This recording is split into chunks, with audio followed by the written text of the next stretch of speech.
Erev Tov à toutes. Après cette petite vidéo du Rabbi, je vais vous raconter une petite histoire. Cette petite histoire, vous la connaissez toutes, mais vous allez la réécouter rapidement. Cette petite histoire, c'est l'histoire d'un peuple qui a été témoin de miracles, les uns plus fabuleux que les autres, témoin d'une révélation de Dieu inégalée jusqu'à aujourd'hui. L'histoire d'un peuple qui se retrouve dans le désert protégé par des nuées, un peuple qui se dirige vers la terre promise. Vous avez reconnu l'histoire, c'est notre histoire, plutôt l'histoire de nos ancêtres, Parashat Shlach. Et les voilà arrivés près d'Eretz Israël, près de la terre où Dieu dirige ce peuple, vers lequel Dieu dirige ce peuple, depuis qu'il l'a promis à ses ancêtres. Et voilà que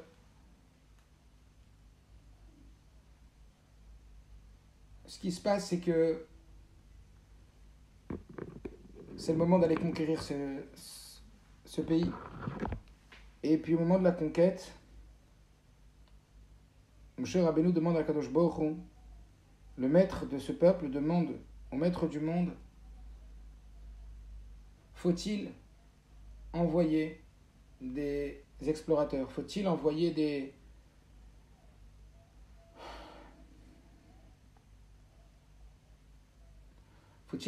personnes qui vont explorer cette terre pour nous permettre d'avoir les informations nécessaires afin de mettre en place toutes les stratégies militaires? Dieu va répondre, vous le savez, Shlach Lecha, envoie pour toi. Beaucoup de controverses sur ces mots Shlach Lecha Ledaatra. Envoie pour toi, Rashi nous dit Ledaatra, envoie selon ton avis. Si tu penses qu'il faut envoyer, alors envoie. Si tu penses qu'il ne faut pas envoyer, n'envoie pas. À toi de voir. Depuis quand Dieu dit à Moshe Rabbeinu, à toi de voir? Pourtant, là, c'est à toi de voir. Et Moshe Rabbeinu, il va faire le choix de les envoyer. Il va les envoyer, ils vont aller visiter la terre d'Eretz Israël, et ils vont venir rapporter à Moshe les informations pour lesquelles ils ont été envoyés. Des shluchim, comme les shluchim du Rebbe. Des shluchim. Il faut leur shlichut.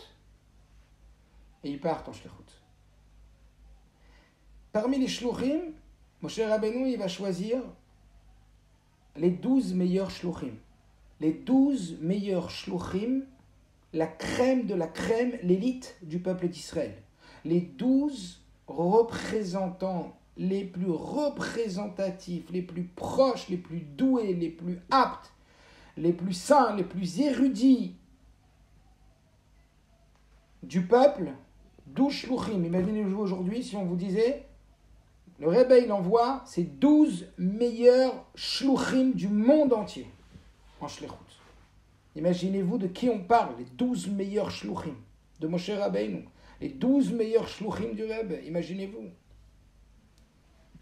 Ils partent en shlichut, ils reviennent. Et il y a un problème. C'est quoi le problème? C'est quoi le problème? Alors vous avez certainement étudié, vous en avez certainement entendu déjà beaucoup là-dessus. C'est quoi leur problème? Ça a été quoi leur erreur? Leur erreur, elle a causé un drame.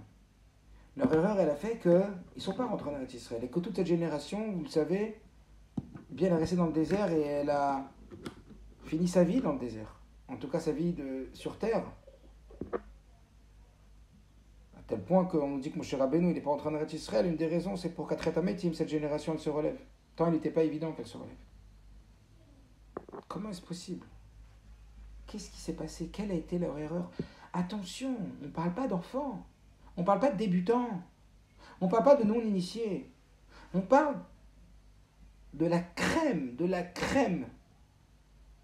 l'élite du peuple d'Israël. Les shluchim de Moshe Rabbeinu. Imaginez-vous les shluchim du Rebbe, les 12 meilleurs shluchim au monde du Rebbe. Baal Avoda, Baal Misiros Nefesh, imaginez-vous. Qu'est-ce qui s'est passé? Quelle était leur erreur? Ça va être la première question. Deuxième question, qu'est-ce qu'il y a derrière? Pourquoi Dieu il a dit à Moshe Rabbeinu, Shlach lecha leda'atra? Envoie pour toi, ça veut dire envoie selon ton avis. Si tu penses qu'il faut envoyer, envoie. Depuis quand Dieu il demande à Moshe Rabbeinu de rentrer son avis?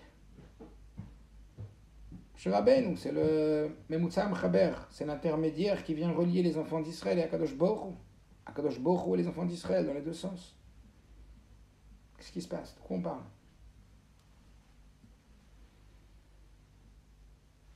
Alors, en réalité, c'était quoi leur erreur? C'était quoi leur erreur?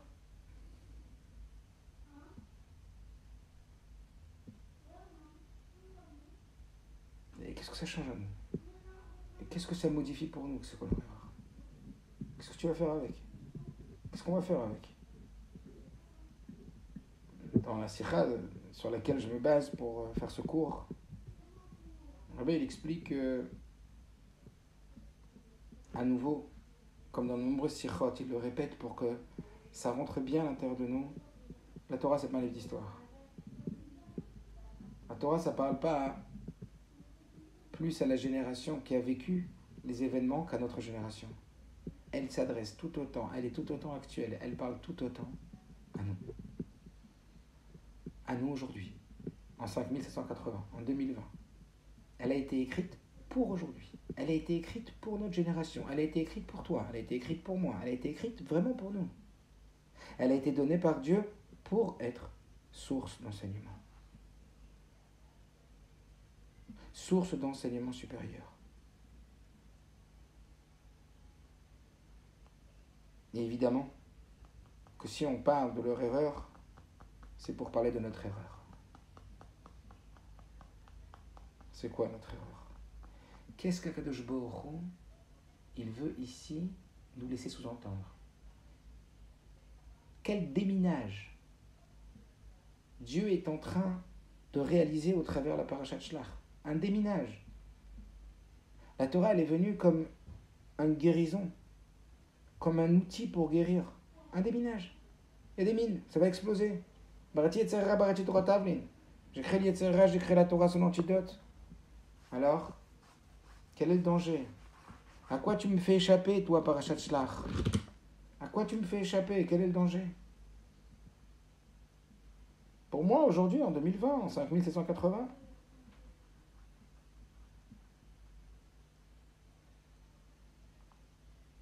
en vérité, leur erreur, c'est d'avoir oublié. En vérité, leur erreur, c'est notre erreur. Lorsqu'on oublie qui nous fait respirer. Ce matin, j'étais en train de réfléchir et j'ai mis de la conscience sur ma respiration. C'est un bon exercice à faire. Et puis je me demandais, mais qui te fait respirer comme ça? Qui fait marcher la machine? Est-ce qu'il y a quelqu'un qui fait marcher la machine ou la machine elle marche toute seule? Qui fait marcher la machine? Qui fait marcher le cœur? Qui fait battre le cœur? Qui fait qu'il y a un souffle qui rentre et qui sort inconsciemment comme ça?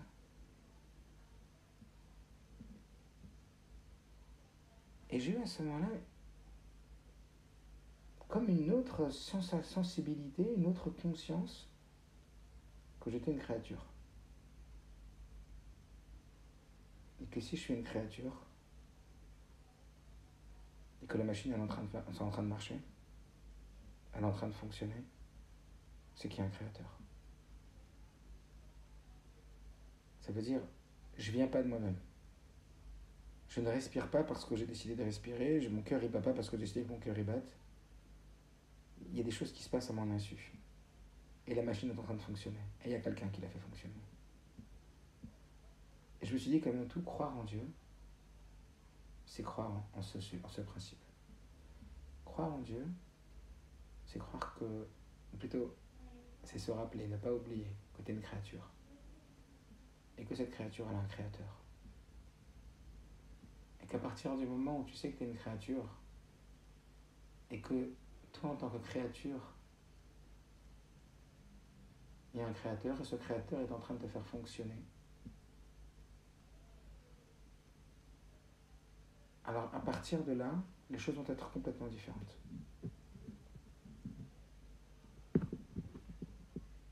La perception du monde et la perception de ce que le Créateur nous demande, il est complètement différent. Leur erreur, ton erreur, mon erreur, notre erreur, ça peut être d'oublier. Notre erreur, ça peut être d'oublier qui te fait respirer. Notre erreur, ça peut être d'oublier qui te fait respirer. Qu'il y a quelqu'un qui te fait respirer. Vous allez me dire quel rapport? Quel rapport avec ce qu'on est en train de dire? Ben, s'il y a quelqu'un qui te fait respirer, s'il y a quelqu'un qui te fait vivre, et que ce quelqu'un t'a demandé quelque chose, et que ce quelqu'un t'a informé de l'attente qu'il avait de toi, mais il est évident que ces attentes sont atteignables. Il est évident que tout a été fait. Tout a été fabriqué pour que ce soit atteignable. Donc qu'est-ce qui se passe dans notre tête quand on a l'impression que ce que Dieu nous demande, c'est pas atteignable? C'est ce qui s'est passé avec les explorateurs. C'est ce qui se passe avec nous. C'est une base du problème. La base du problème, c'est qu'on oublie qu'il y a un créateur et qu'on a une créature et qu'il nous fait respirer à chaque instant. En réalité,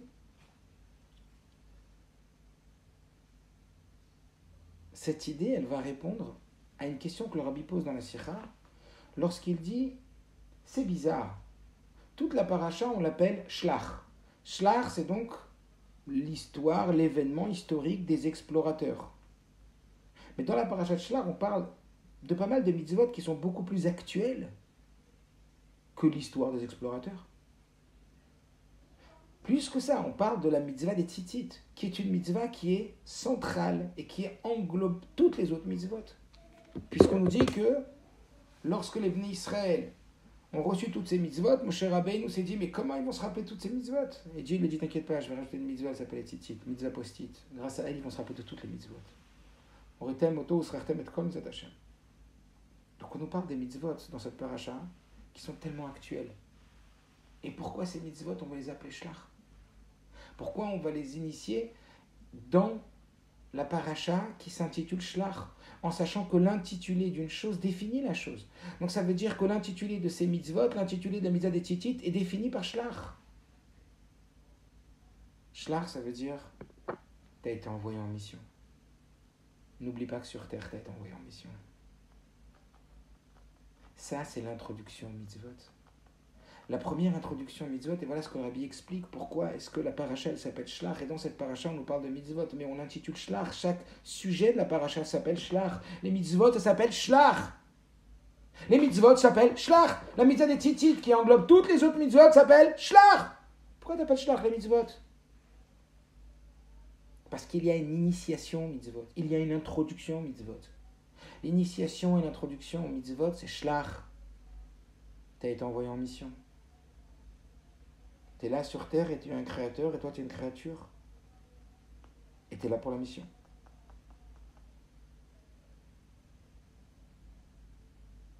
Ça c'est Shlach. Maintenant, quelle était leur erreur aux explorateurs? Quelle a été leur erreur à ces 12 merveilleux shluchim, anashim, ksherim ayurashidi, des gens extraordinaires? Comment ils ont pu se faire piéger? Quel a été le piège? C'était quoi le piège? Dans quel piège ils sont tombés?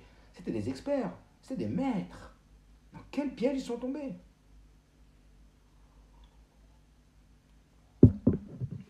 Vous le savez certainement toutes, et il faut bien en parler. C'est le piège dans lequel on tombe tellement de fois nous aussi.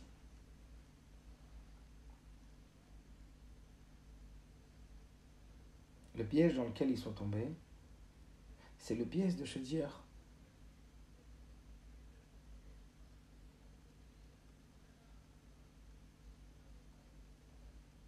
est-ce qu'un bon père, il peut demander à un enfant quelque chose qu'il n'est pas capable de réaliser? Est-ce qu'un père, un bar da'at, un père qui a du sechel, un père qui est intelligent, est-ce qu'il peut demander à son fils quelque chose qu'il n'est pas capable de réaliser? Mais bien sûr que non. Mais bien sûr que non. Est-ce qu'un bon moré, une bonne mora, un bon professeur, il est capable, il est risque de demander quelque chose?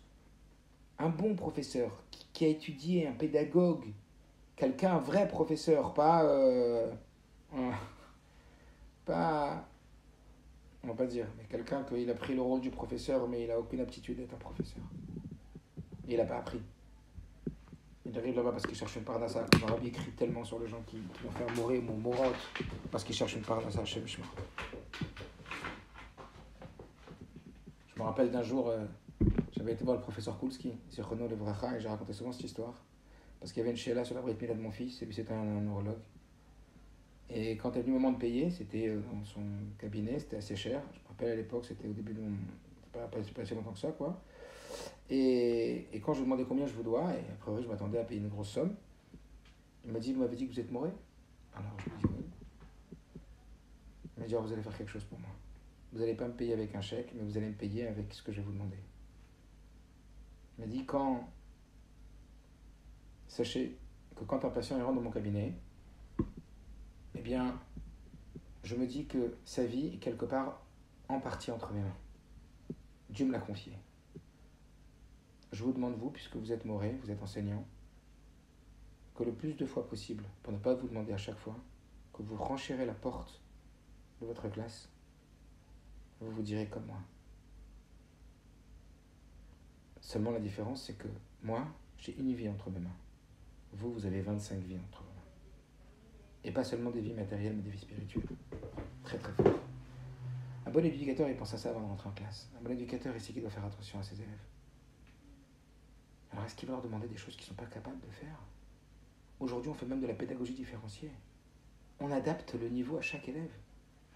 Et c'est évident qu'un bon père, il va demander à son enfant quelque chose, et uniquement les choses qu'il est capable de réaliser.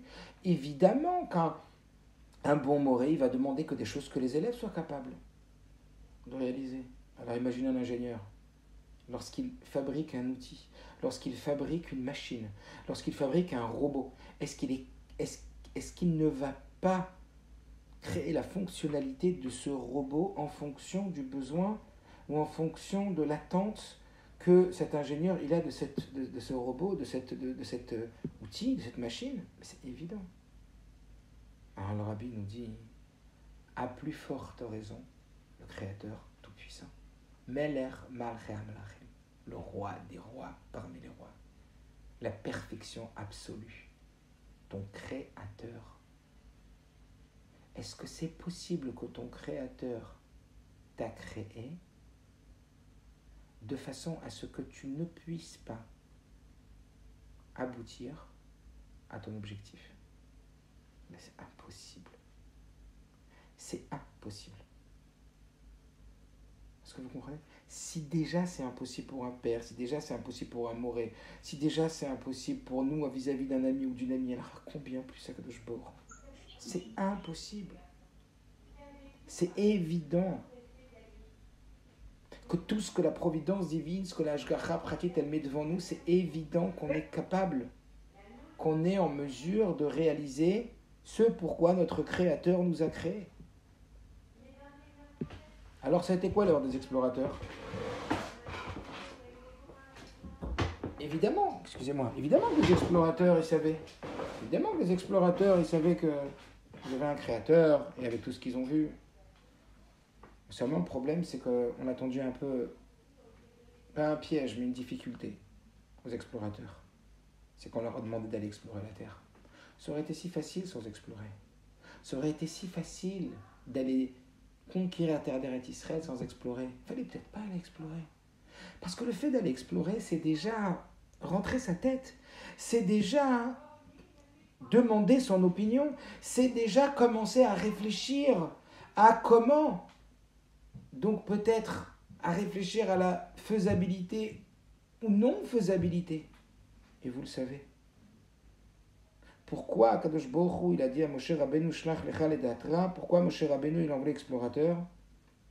Parce qu'ils avaient été envoyés uniquement pour connaître le Ofen et le Derer, la façon et le chemin qu'il fallait emprunter selon les voies naturelles pour réussir à conquérir la terre d'Eretz Israël. Voilà tout. Leur mission s'arrêtait là. Leur mission s'arrêtait à se demander comment faire pour y arriver. Quels moyens, quels outils, quelles stratégies mettre en place pour y arriver. Mais y arriver, c'est sûr qu'on va y arriver. Ah, bien facile, hein? Qu'est-ce qu'on aurait fait à leur place? Bien facile de juger, de critiquer. Ne juge pas ton prochain jusqu'à ce que tu sois arrivé à sa place, hein? On va parler de nous tout de suite. Bien facile.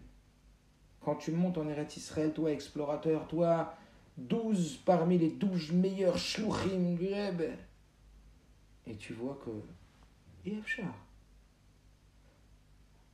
T'es pas venu pour dire Efchar ou Efchar. T'es pas venu pour dire si ça peut le faire, comme l'expression en français, ça peut le faire, ou ça peut pas le faire. T'es là pour dire comment faire. Oui, mais quand tu vois que tu peux pas le faire, comment tu fais? Tu m'as déjà demandé de rentrer mon sechel. Tu m'as déjà demandé d'analyser. Tu m'as déjà demandé de te dire comment il est le peuple. Tu m'as demandé déjà de me dire comment ça se passe, comment sont les maisons, comment la vie elle est là-bas. Quelle taille les gens ils ont, quelle puissance. Est-ce qu'il y a des murailles, pas des murailles, est-ce qu'ils sont forts, est-ce qu'ils sont faibles. Comment ils sont les fruits, comment ils sont. Et quand je vois que c'est impossible, comment je fais? Et quand ma tête, elle tire des conclusions, ça ne va pas le faire. Mais c'est humain. C'est humain. Tu vois que ça ne peut pas. C'est pas possible. Quand elle me crie dessus, je ne peux pas rester calme. Quand il m'arrive cette galère, je ne peux pas être Bessimra. Je ne peux pas. Je ne peux pas être Bessimra. Je ne peux pas ne pas me mettre en colère. Oui, mais c'est très très grave. C'est très grave, mais je peux pas. T'as vu comment elle m'a parlé? T'as vu comment elle m'a parlé? T'as vu ce qu'elle m'a dit? Tu veux que je me mette pas en colère? Yefchar! Il n'y a pas des fois où Yefchar. Je parle même pas. Je vais en parler quand même en disant je parle même pas. Je parle même pas des cas où t'as l'impression que t'es trop fatigué pour faire la tfila. Où tu peux te dire bon allez vas-y. Je parle même pas des cas où on a un Yetzirara de regarder ça, mais non, mais je peux pas, j'y arriverai pas, je m'arrêterai jamais, je sais que je vais recommencer. Pas dire la shonara jamais, j'arriverai pas, faut arrêter de rêver. C'est pas possible de jamais dire de la shonara. C'est pas possible. C'est pas possible la tsniout tout le temps, comme ça, tout le temps, les bras, les jambes, les collants, tout, c'est pas possible. Yevchar, en 2020, Yevchar. Alors qu'est-ce que t'as, Hachem, avec moi? Voilà ce qu'ils ont, les explorateurs. Les explorateurs étaient des hommes extraordinaires, merveilleux. Talmidei Chachamim, Geonim, Midot Tovot, Yirat Shammai. Et c'est pour ça que Moshe les a choisis. Les meilleurs d'entre nous. Et quand Moshe Rabbeinu il leur demande d'aller voir comment, ils reviennent en disant pourquoi pas, c'est impossible. C'est ce qui se passe avec nous aujourd'hui. C'est notre problème. Devant combien de situations on se retrouve face à un mur, confronté à nos limites, confronté à nos impossibles, aux limites de notre possible. Ah, tu sais quoi? Jusqu'à là, je peux, mais là, je peux plus. Ah, je peux plus. J'ai plus patience. Ah, là, c'est impossible. Là, je peux plus. Impossible. Impossible. Tu m'as poussé à bout. Vous voyez les expressions? Tu m'as poussé à bout. Dieu, tu m'as poussé à bout. Je peux plus Simcha. Dieu, tu m'as poussé à bout. Je peux plus me rester calme. Dieu, tu m'as poussé à bout. Je peux plus faire tzedaka. Dieu, tu m'as poussé à bout. Je sais pas. Tu m'as poussé dans mon bout. Ça va. Ça va de se dire qu'il y a un créateur. Ça va de se dire qu'on a été créé et que le créateur, celui qui me fait respirer, c'est sûr que s'il m'a donné une mission, c'est qu'il m'a donné les forces de réaliser cette mission et que c'est sûr que je peux la réaliser. Ça va quand je vois que c'est possible. Mais quand c'est clair et net impossible, comment on fait? Vous voyez? C'est la raison pour laquelle le Rabbi nous dit dans cette sira qu'avant de parler des mitzvot, le Rabbi dit avant de parler des mitzvot, avant les mitzvot, l'introduction aux mitzvot, avant de commencer à te détailler les mitzvot, avant de te dire ce que j'attends de toi, je vais te dire d'abord que tu peux y arriver, que tu as été créé pour ça, que c'est faisable. Le problème, c'est quand on voit que c'est pas faisable. Le problème, c'est quand ça nous paraît impossible. Mais ça nous paraît, c'est pas juste ça nous paraît, c'est sûr et certain, Badou Koumenou, c'est clair et net que c'est impossible. Faut arrêter de parler des explorateurs comme parler de personnes qui ont vécu il y a tant et tant d'années, qui ont fait une erreur et on se moque de ouais, ils n'y ont pas cru. Mais toi non plus, tu crois pas. Combien de fois par jour tu crois pas? Combien de fois par jour tu crois pas que tu peux devenir un Benoni? Combien de fois par jour tu crois pas que tu peux devenir une pachout, une shloucha du Rebbe, un shliach, quelqu'un qui va réussir à contrôler ses pensées, paroles, qui? Combien on n'y croit pas? Alors, on commence à comprendre le défi qui est dans Parashat Shlach, l'enseignement, le l'écart, la substantifique moelle, l'énergie que Dieu te donne. Tu dis, je t'en supplie, Hachem. Oui, tu vas être confronté. Oula.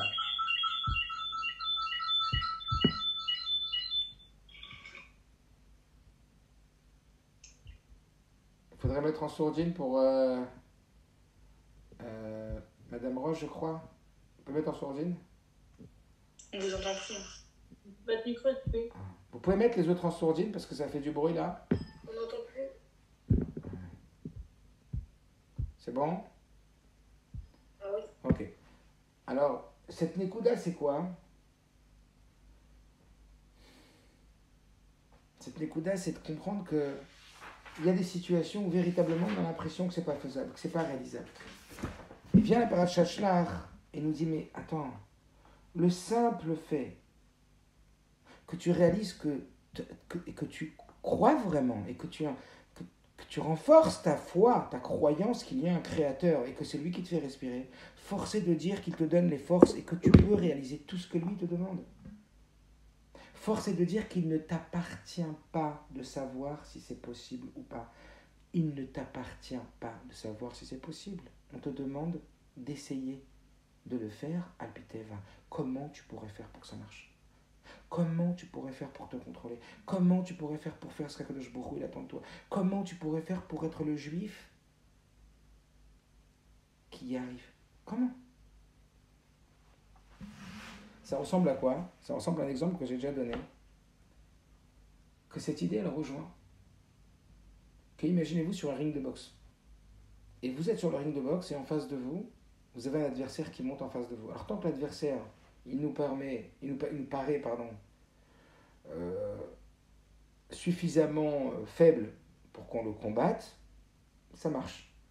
Mais quand l'adversaire, c'est un adversaire qui nous paraît tellement plus fort que nous, et on le voit vraiment plus fort que nous, qu'est-ce qui va faire qu'on ne va pas perdre le combat? Qu'est-ce qui va faire qu'on va se battre? Qu'est-ce qui va faire qu'on va gagner? C'est le fait de se retourner et de voir sur le côté du ring notre coach et de savoir que le seul qui peut faire monter sur le ring quelque ennemi que ce soit, c'est notre coach. Et à partir du moment où c'est notre coach qui le fait monter sur le ring, c'est que forcément, il est battable, même lorsqu'il nous paraît imbattable. À plus forte raison, comme vous l'avez compris, notre coach est Akadosh Baruch Hu, que lui et lui seul.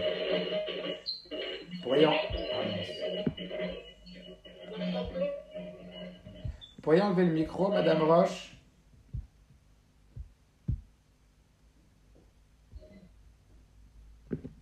Allô?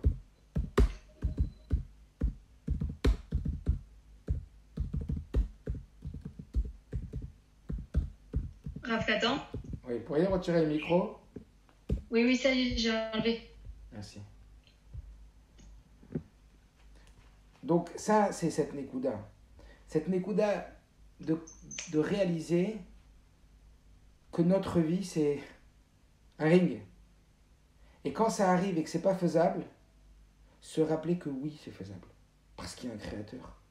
Et ce qu'il te demande en vérité, c'est quand même de passer à l'Piteva. Mais pourquoi mettre ce mirchol? Pourquoi nous avoir dit Shlach Lecha? Pourquoi avoir dit à Moshe Shlach Lecha le Daatra? Envoie selon ton avis. Pourquoi avoir demandé d'aller explorer la terre à l'Piteva? Pourquoi ne pas plutôt laisser directement la Emouna travailler? Pourquoi devoir essayer par soi-même? Qu'est-ce qui avait tellement d'important d'aller explorer la terre? Parce que ça fait partie du point Ikari. C'est quoi le point Ikari? C'est que les Bnei Israël, les enfants d'Israël, pourquoi ils ne voulaient pas rentrer en Eretz Israël? Parce qu'ils étaient bien dans le désert. Parce qu'ils avaient la manne qui tombait du ciel, ça veut dire pas besoin de Parnassa. Ils avaient l'ananim, ils avaient les nuées de cavote protectrices. Ils avaient tout ce qu'il fallait, les vêtements, vous le savez, ils se repassaient sur eux-mêmes. Ils n'avaient pas de problème gashmi. Ils n'avaient pas de besoin matériel. Et donc, comme ils n'avaient pas de besoin matériel, comme ils n'avaient pas de soucis aucun, alors ils pouvaient complètement s'adonner à la mission divine. Ils pouvaient s'adonner au spirituel tranquillement. Ça veut dire que quelque part, ils n'avaient pas besoin de se prendre en main. Ils n'avaient pas besoin de se prendre en main. Dieu les prenait en main, comme des enfants chez les parents. Hier soir, j'ai entendu un papa qui a fait les reines de sa fille. Il a dit les enfants, ils ne se rendent pas compte, ils croient que les parents ils sont là pour les enfants. Le repassage tout seul, le lavage tout seul, le manger tout seul, tout est tout seul. Comme dans le désert, tout est tout seul. Et puis quand on se marie, on rentre en Eretz Israël. En Israël, ça y est, quand tu te maries, ça y est, tu rentres dans le monde. Ça y est, les machines à laver, elles sont plus toutes seules, le manger, c'est plus tout seul, les courses, c'est plus tout seul. Tout, c'est toi. Prends tes responsabilités, prends-toi en main. Voilà ce qui était difficile pour les Meraglim. Voilà ce qui était difficile pour les enfants d'Israël, de se prendre en main. Combien on va attendre après l'extérieur? Combien on va attendre que il nous arrive des choses pour nous permettre de devenir ce que l'on doit devenir? Combien on va dépendre de l'extérieur? Combien on va justifier qu'on n'arrive pas à devenir ce qu'on veut ou ce qu'on doit devenir sous prétexte qu'on ne reçoit pas de l'extérieur ce qu'on a besoin? C'est pas de ma faute si je suis en colère! C'est elle! Elle me montre les nerfs à bout! C'est pas de ma faute si je suis pas Bessimcha! Avec une situation pareille, comment tu veux? J'attends la bonne nouvelle pour être Bessimcha. J'attends la bonne amie pour être aimant. J'attends la bonne situation, j'attends l'extérieur pour être ce que je dois être à l'intérieur. Non. Voilà. Shlach. Non. Ce que Dieu il attend, c'est que tu rentres en Eretz Israël. Dieu il attend que tu ne comptes plus sur les nuées protectrices. Tu ne comptes plus sur la manne. Tu ne comptes plus que sur toi. Voilà ce que je veux. Je veux que tu te prennes en main. Je veux que tu comptes sur toi. Shlach lecha le daatra. Voilà pourquoi pour cette mitzvah de Aliyah Eretz Israël, c'est Akadosh Baruch Hu qui va le demander à Moshe Rabbeinu, c'est par toi-même. Tu dois y aller, tu dois décider par toi-même, parce que l'idée ici, c'est que ça se fasse par toi-même, que le bas il monte vers le haut, que l'initiative vienne d'en bas. Tu dois être l'initiateur de ton changement. N'attends pas l'extérieur pour changer. N'attends pas l'extérieur pour être Bessimcha. N'attends pas l'extérieur pour pouvoir ne plus te mettre en colère. N'attends pas que ça change à l'extérieur pour être quelqu'un de différent à l'intérieur, pour être celui qui réalise le projet divin. N'attends pas qu'à l'extérieur ce soit comme il faut pour devenir à l'intérieur comme il faut. On attend de toi que ça vienne de toi. On attend de toi que ça vienne de toi. Les datra. Il faut que ça vienne de toi. Tu dois comprendre que toutes tes forces, tu dois comprendre que toutes les forces dont on est en train de parler, qu'on a toutes les forces. Tu ne vas pas les trouver chez tes copines, tu ne vas pas les trouver chez tes mashpim, tu ne vas pas les trouver chez tes rabbanim, tu ne vas pas les trouver, tu vas les trouver en toi. En toi. Évidemment avec la Torah.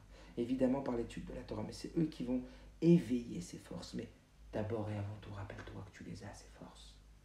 Arrête d'attendre la bonne amie pour être épanoui. Attends d'attendre la bonne nouvelle. Arrête d'attendre la bonne nouvelle pour être Bessimra. Arrête d'attendre la personne calme pour devenir calme. Ça commence à l'intérieur. Les explorateurs, ils ont dit, nous, on est assistés. Arrête de chercher à être assisté. Arrête d'attendre les bonnes situations pour devenir quelqu'un de bien, pour pouvoir accomplir la volonté d'Hachem. N'attends pas que la situation elle soit appropriée, parfaite pour pouvoir accomplir la volonté de Dieu. N'attends pas qu'il y ait des restaurants cachers pour manger cachère. N'attends pas que la situation elle soit complètement elle soit complètement convenante pour pouvoir réaliser ton projet, pour pouvoir devenir ça qu'Akadosh Baruch Hu, il attend. Si Dieu il a dit que tu dois être quelqu'un de calme, si Dieu il a dit que tu dois être quelqu'un qui fait Avat Israël, n'attends pas d'être devant quelqu'un de magique pour faire Avat Israël. N'attends pas d'être en face de quelqu'un d'extraordinaire pour faire Avat Israël. Avat Israël, c'est même avec quelqu'un qui n'est pas extraordinaire. Mais comment je vais faire pour faire Avat Israël avec quelqu'un qui n'est pas extraordinaire, mais qui est catastrophique? Comment je vais faire Avat Israël? Moi, je suis Yosef, moi. Pour réussir à aimer mes frères avec tout ce qu'ils m'ont fait, mais que je vais être comme mes frères, moi. Qu'est-ce que c'est ça? Comment je vais faire? Comment je vais faire? N'attends pas l'extérieur. Shlach lecha leda'atcha. Je ne sais pas si vous vous rappelez, dans un des cours du Bitachon, on avait parlé de ça, et c'est un point qui est très, très, très, très important. Mozaken, il a dit que juste avant Mashiach, parmi les fléaux qu'il y aura dans Mashiach, il y aura un grand fléau. C'est que ce grand fléau sera lequel?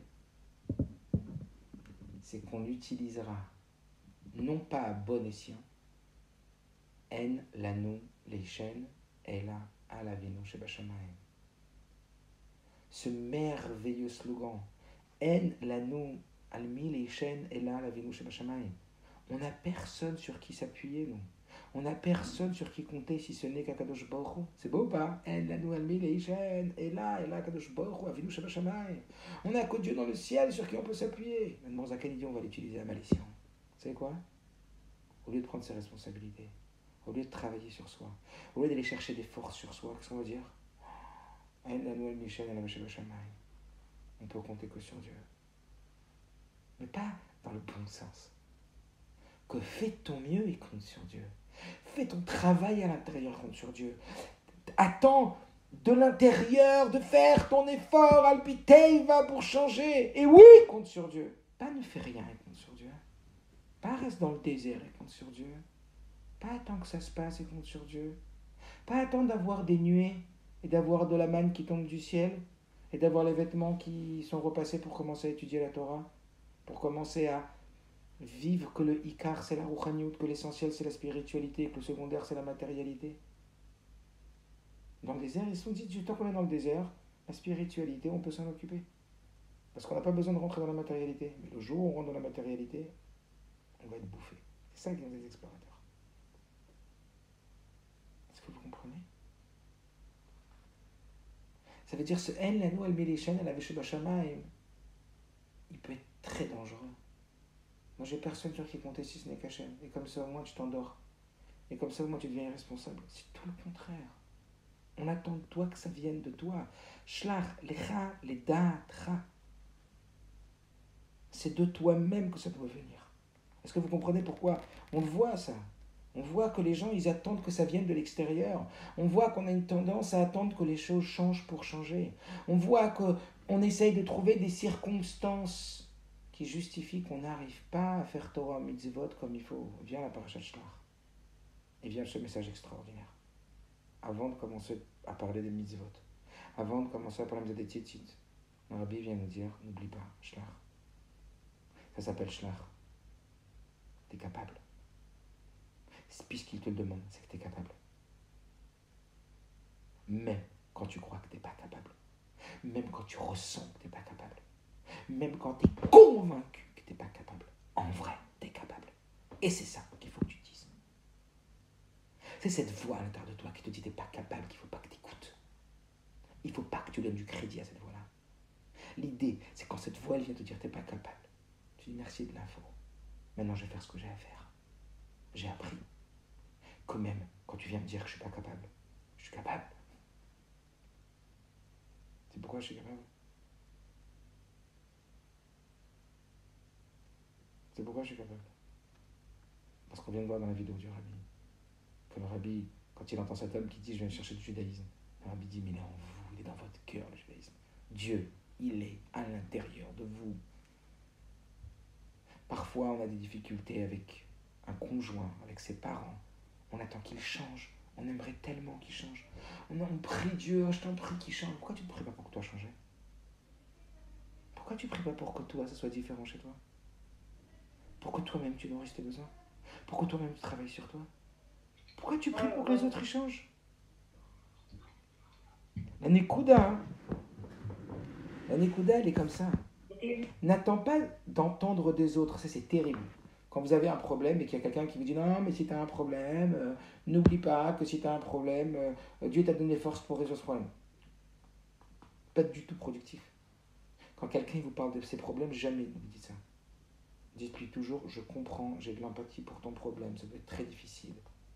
Et quand on a donné vraiment de l'empathie, quand vraiment l'autre il a senti qu'on compatit à sa difficulté, là peut-être on peut commencer à lui dire, allez, travaille avec tes forces. Mais sinon jamais. Par contre, vivez nous-mêmes. Dis-toi à toi-même. Parle-toi à toi-même dans ta tête. Dis-toi. Arrête de croire que tu ne peux pas y arriver. Chacun y connaît ses trous noirs. Chacun il sait là où pour lui c'est impossible. Ouais, pourquoi tu as une part de Dieu en toi? Ça veut dire quoi avoir une part de Dieu en toi? Ça veut dire avoir des pouvoirs surhumains. Ça veut dire avoir des pouvoirs divins. Ça veut dire pouvoir l'impossible. Pouvoir l'impossible. Quand tu sens que tu peux pas. On t'a pas dit que tu peux pas sentir que tu peux pas. Il y a des situations où tu peux pas. C'est là que ça commence. C'est quand tu sens que tu peux pas. Et quand tu vis vraiment une réalité, une métioute que tu peux pas. Et bien là tu peux. Pas parce que tu te dis que tu peux, parce que tu penses que tu peux, mais parce que tu sais que si Dieu il est à l'intérieur de toi, Dieu il peut tout. Donc si tu crois vraiment qu'il y a Dieu en toi, ben tu peux. Est-ce que vous comprenez? Ça c'est la Nekuda de Shlach. Ça c'est la Nekuda de Shlach. Maintenant, pour ça, comme je vous l'expliquais, la Nekuda c'est vraiment de se prendre en main. C'est vraiment commencer à arrêter de se victimiser.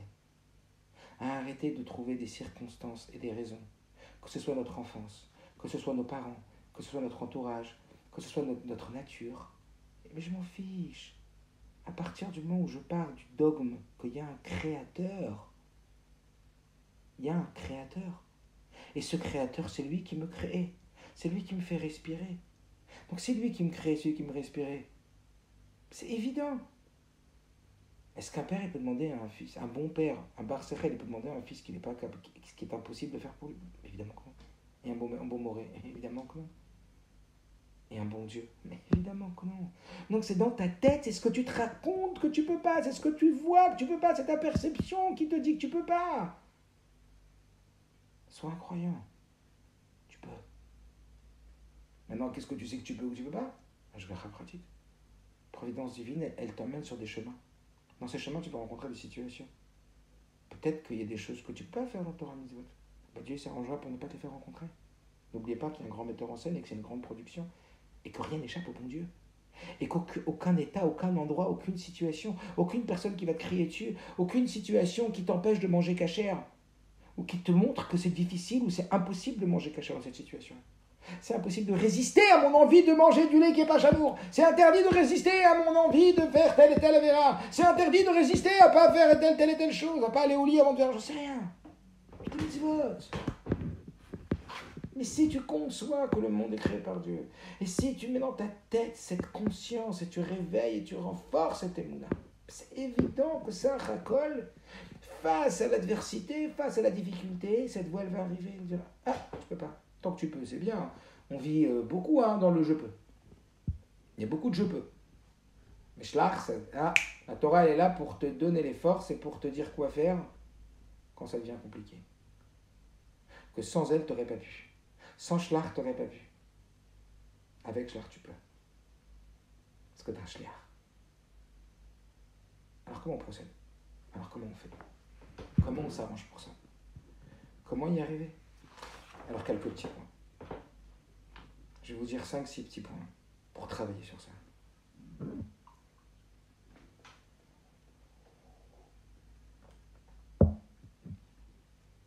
Le premier point,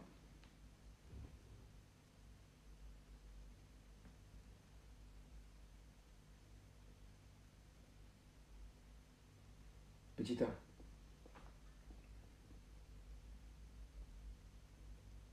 Ne donne jamais de crédit à cette petite voix qui vient te dire dans ta tête, lorsque tu es face à une mitzvah, lorsque tu es face à une lien de bâtisserie, lorsque tu es face à un travail pour ne pas se mettre en colère, c'est-à-dire d'exprimer nerveusement sa colère, lorsque tu es face à une situation où tu n'arrives pas à le bessimra, ne donne jamais d'importance et de crédit à cette petite voix qui vient te dire c'est impossible, je me connais, je ne peux pas. Elle va venir, cette petite voix, quoi qu'il. Elle va venir, elle va vouloir prendre le pilotage. Il va falloir qu'on apprenne gentiment à lui dire merci beaucoup pour tes conseils. Je te remercie beaucoup pour tes conseils.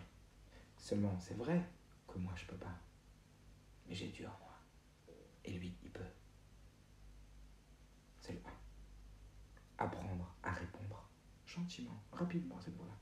T'es bien gentil de me dire que je peux pas. Mais celui qui me fait respirer, celui qui est en moi, lui, il m'a créé pour ça. Donc c'est sûr que je peux. Parce que c'est un Dieu très pédagogue. Et il sait ce qu'il fait. Il rate rien. C'est le petit 1. Le petit 2, c'est donc de se rappeler, dis-toi, hé, qui te fait respirer? Qui me fait respirer là? Qui me fait vivre? C'est quand tu vas te rappeler que c'est lui qui t'habite et que c'est lui ton créateur que tu vas te rappeler que c'est faisable. Donc ça, c'est un renforcement. Dis-toi, rappelle-toi qui te fait respirer. Troisième point, rappelle-toi, Dieu est en toi, ça veut dire quoi? Donc là, c'est le décryptage de ce que j'ai dit. Petit 1, n'écoute pas cette petite voix qui est en toi. Ne lui donne pas de crédit à cette petite voix. Et qu'est-ce que tu vas lui répondre?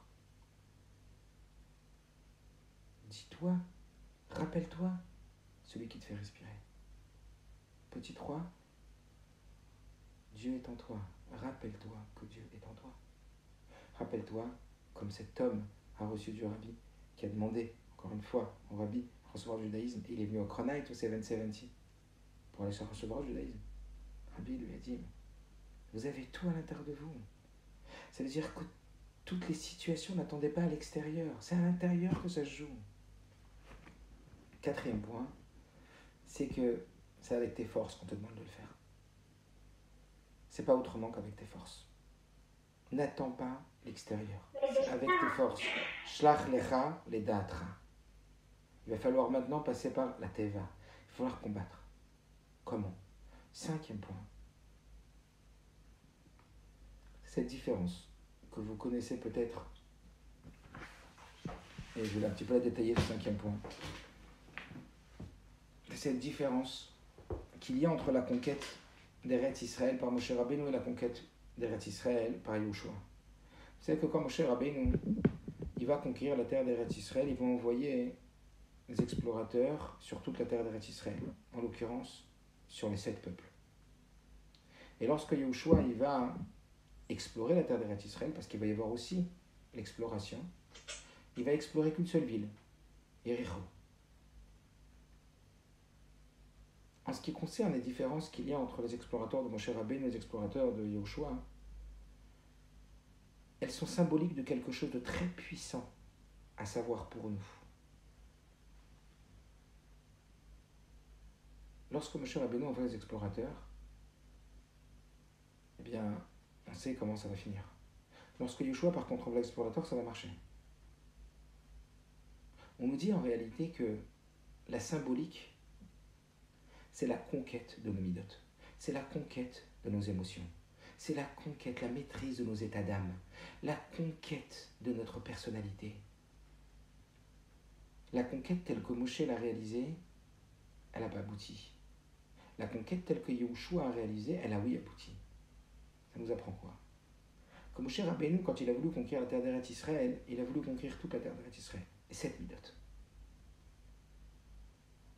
Alors que Yoshua, lui, quand il a voulu conquérir la terre d'Israël, comment il l'a conquise? D'abord par Yéricho.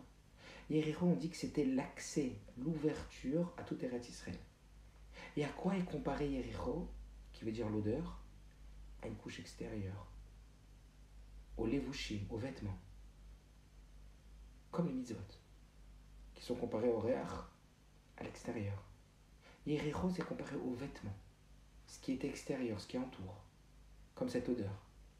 Et bien en réalité, au travers de cela, le Rabbi vient nous expliquer une chose fondamentale que vous connaissez certainement aussi, mais c'est celle-là sur laquelle on va s'arrêter. Comment on va réussir à devenir, à réaliser ce qu'Akadosh Baruch Hu il attend de nous? Eh bien par la conquête de Yéricho. Et c'est quoi la conquête de Yéricho? C'est le levushim, marshava dibur maaseh. Les vêtements de l'âme, ce sont la pensée, la parole et l'action, comme le Tanya l'explique. Ça veut dire que ni la pensée, ni la parole, ni l'action, c'est nous-mêmes. Nous, on est quelque chose de beaucoup plus profond. On l'avait déjà expliqué un cours. Que la pensée, parole, l'action sont nos vêtements. La pensée, c'est quoi? C'est le vêtement de mon âme vis-à-vis de moi-même. La parole, c'est le vêtement de mon âme vis-à-vis de vous, vis-à-vis de l'autre. Et l'action, c'est le vêtement de mon âme vis-à-vis de l'extérieur. Il y a des fois, on met des manteaux quand on sort. Il y a des fois, on met des vestes aussi quand on sort. Mais le tricot de peau, on met tous les jours. Le vêtement, la veste, ça c'est la parole et l'action. Le tricot de peau, c'est la pensée. C'est ce qui est tellement proche de l'âme que parfois on se trompe, on croit que c'est l'âme. Mais c'est pas l'âme. Il n'empêche que ce sont les vêtements de l'âme. Ce sont l'expression. Donc lorsque je pense, c'est quoi? C'est l'expression de mon âme vis-à-vis de moi-même. La parole, c'est l'expression de moi vis-à-vis d'autrui. Et l'action, c'est l'expression de moi vis-à-vis du monde. Comment est-ce qu'on conquiert Eretz Israël? Au travers le levushim, par Yéricho. Tout le monde est capable de transformer sa personne au travers les vêtements. Ça veut dire que comment réussir à faire Torah Mitzvot? Comment réussir à conquérir sa personnalité? En décidant de façon claire, forte et définitive de travailler expressément sur chacune de ses pensées, paroles et actions. N'essaye pas de changer ton état d'âme, n'essaye pas de changer tes midot. Modifie simplement, quand je dis simplement, c'est pas simple, mais travaille, concentre ton énergie essentiellement sur ce à quoi tu dois penser, ce à quoi tu veux penser, ce à quoi tu sais qu'il est bon de penser, et ne pense pas à ce à quoi tu sais qu'il ne faut pas penser, parce qu'on arrive à contrôler ses pensées. Regarde ce que tu veux être et au travers de cela, agis déjà comme celui que tu veux devenir et parle de la façon dans laquelle tu voudrais toi ressembler à être celui qui parle comme ça. C'est-à-dire que nos pensées, nos paroles et nos actions, comme on l'a dit déjà plusieurs fois, ont un effet rétroactif. Nifa l'adam et fipeolotav. L'action n'est pas seulement un mode d'expression, mais un mode de transformation. La transformation s'opérera grâce à ta levushim. Si tu veux véritablement devenir ce juif que Dieu attend que tu deviennes, c'est-à-dire la meilleure version de nous-mêmes, c'est en travaillant essentiellement sur ce qu'on peut changer, sur ce qui est extérieur à nous. C'est l'extérieur qui va libérer l'intérieur. La Gemara dit que un prisonnier ne se libère pas par lui-même. Un prisonnier, il se libère par quelqu'un qui est à l'extérieur. Qui va libérer notre âme de cette sensation d'impossibilité? C'est ceux qui sont à l'extérieur, pensée, parole et action. Ça veut dire qu'en travaillant, en agissant sur ce qui est d'abord accessible, parce que, étant des vêtements, ils sont modifiables. Alors c'est vrai que la parole et l'action, on peut les modifier ou les interrompre. La pensée, on ne peut pas la modifier, on ne peut pas l'interrompre, on peut juste la changer. Mais comment on conquiert Eretz Israël aujourd'hui? Comment on y arrive? Par la marshava dibur le maaseh, par le travail acharné sur, c'est quoi? Il n'y a pas de situation qui me rende bessimcha maintenant. Comment je pourrais faire germer à l'intérieur de mes pensées? Comment je pourrais me rappeler de quelque chose? Comment je pourrais faire pour maintenant éveiller un état de simcha à l'intérieur de moi? Dans mes pensées, dans mes paroles, dans mes actions. Comment je pourrais faire pour réussir à ne pas me mettre en colère? À quoi je devrais penser maintenant pour ne pas me mettre en colère? C'est là où est mon choix, c'est là où est ma force, parce que c'est pas moi-même. Mon état d'âme est en colère. À quoi je peux penser maintenant pour calmer ma colère? Qu'est-ce que je pourrais mettre dans mes pensées? C'est là le travail. C'est là la conquête de notre être. C'est ça qui va faire qu'on va être des juifs qui vont être Mekayem Torah mitzvot comme il faut, qu'on va faire Abat Israël comme il faut, qu'on va faire toutes les mitzvot comme il faut, qu'on va pouvoir réussir l'objectif que Dieu nous demande d'atteindre. Tu veux conquérir Israël, passe par Yericho. Conquérir les midot d'un coup, transformer le fond de sa personne. Caché merde. Il faut quand même essayer, hein, Billy. Mais caché merde. Par contre, le moyen, c'est par le marchava du Bourma, c'est changer ses vêtements. Parce qu'en vérité, spirituellement, les vêtements sont plus élevés que l'âme. Et ça, on le comprend au travers des vêtements physiques. Puisque les vêtements, c'est ce qui entoure l'homme. Donc si c'est ce qui entoure l'homme, c'est que c'est plus haut que l'homme. Deuxième explication, c'est que les vêtements sont là pour protéger l'homme. Des intempéries, du froid. Donc si les vêtements sont là pour protéger l'homme, forcément, celui qui protège est plus fort que celui qui est protégé. Donc c'est que les vêtements sont plus élevés en vérité que l'homme. Et enfin, Rabbi le dit, une femme le sait bien, que comment une femme s'embellit par ses vêtements. Ça veut dire qu'au travers elle-même, elle ne pourra jamais être aussi belle que quand elle va mettre des beaux vêtements qui vont l'embellir. Ça veut dire que si les vêtements peuvent embellir la femme, ça veut bien, ou l'homme, ça veut bien dire que les vêtements ont une capacité supérieure d'embellissement, donc de supériorité vis-à-vis de l'homme. Donc de ces 3 points, le Rabbi explique que les vêtements sont supérieurs à l'âme. Les vêtements de l'âme sont supérieurs à l'âme. Tu veux conquérir Israël? Ça passe par les vêtements de l'âme. Ça passe par la conquête de tes pensées, conquête de tes paroles et conquête de tes actions. Et ça, on est capable parce que c'est à l'extérieur où on peut changer, ce sont des vêtements. Ça, c'est le 5e point. Donc le 5e point, pour réussir, Shlach, pour réussir en rentrant en Eretz Israël, n'attends pas de changer de parents, n'attends pas de changer de nature, n'attends pas de changer la profondeur de tes midotes. Change ta façon de penser. 1 petite, 2 petites, 3 petites. Change ta pensée maintenant. Va chercher comment ta pensée elle pourrait aller vers le fait d'avoir envie d'aller étudier alors que tu n'as pas envie d'étudier. À quoi tu pourrais penser pour te donner envie d'étudier? À quoi tu pourrais penser pour t'éviter de dire sur la shonara? À ce mot-là, qu'un homme il est jugé, puis dit que mida keneged mida, si toi tu parles mal d'elle, un jour on parlera mal de toi parce que c'est la loi de la mida du mida. Je sais pas, arrange-toi. Que quand tu parles du mal de l'autre, c'est en vérité sur toi. Tu te rappelles de la Gemara, ce qu'elle dit sur le... Arrange-toi, mais tu vas trouver. De travailler sur les pensées. Et ça, tu peux changer. Et ça va te changer en profondeur. Ça va te faire conquérir ton Eretz Israël. Changer nos paroles. Modifier ces paroles. On ne dit pas, on a envie de parler, on ne parle pas. On va parler positivement, on ne parle négativement. On va dire ce qu'on a envie plutôt que de dire ce qu'on n'a pas envie. On va arrêter de critiquer, on va plutôt complimenter. On va changer à l'intérieur, mais par ces 3 vêtements-là. C'est comme ça qu'on conquiert Israël. C'est comme ça qu'on procède à la véritable modification de son être. Ça, c'est le 5e point. Et le 6e et dernier point, c'est un point qui est très important. 6e et dernier point, c'est celui qui dit comme ça. Le plus important.